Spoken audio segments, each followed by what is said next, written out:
I'm sufficiently slushed at this point, so this is going to be interesting.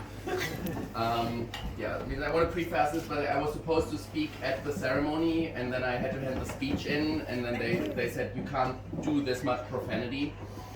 So I got censored. So it's like, it's Martin Luther King, Gandhi, me. But yeah, no, it's really awesome to see that there's so many people that came from like all over the world just to be here to hear me give this speech. And yeah, Martin asked me to say a couple of words, and I remember when we first met. It was an airport bar in Kansas City.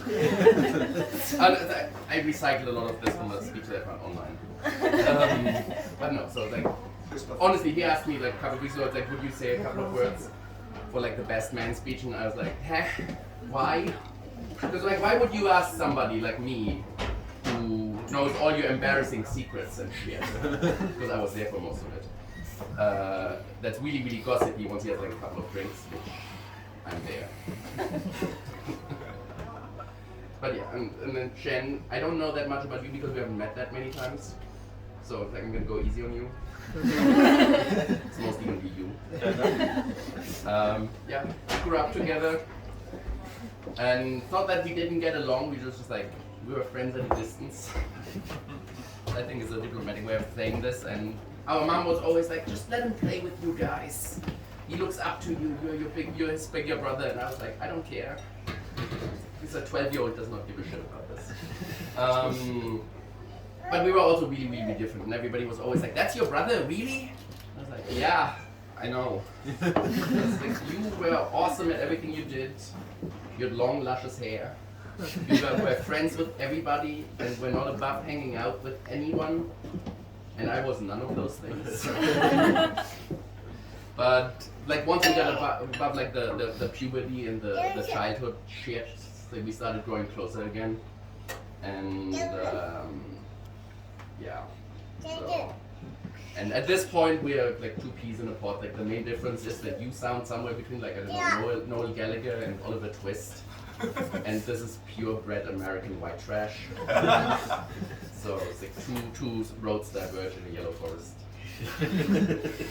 I see it's not a great Robert Frost crowd.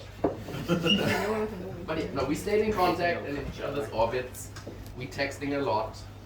And without jealousy, I can say, man, I'm proud of you and all that you've done. And I do look up to you, so. And I looked it up. In the last 5 years, we sent 4,000 WhatsApp messages, which I did the statistics, which is your field of expertise.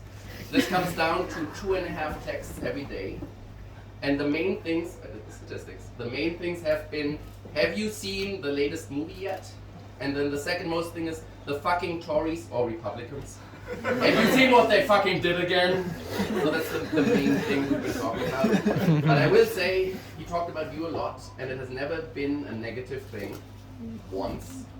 Which, that means one of two things. Either you got this down to a science, or you carrying on like the noble German tradition of being thin-lipped about personal affairs. And either way,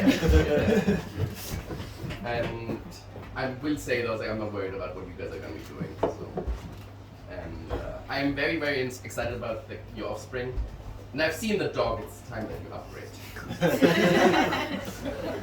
And I've been telling everybody fucking that wanted to hear it or not.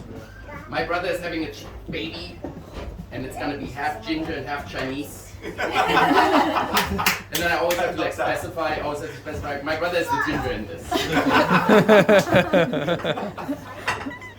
But yeah, so it's like I want to end this because I know it's like everybody's busy eating and drinking and whatnot, so I'm going to keep this short. I found a quote like a while ago that's been rummaging around in my head. It's Ingeborg Bachmann.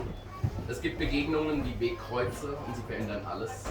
In German, that's roughly there are encounters like forks in the road and they change everything. And I feel like that's pretty self-explanatory. And the last thing I want to say is, whenever you're referring to your baby, stop saying the little shite. It's pronounced shit, say it right.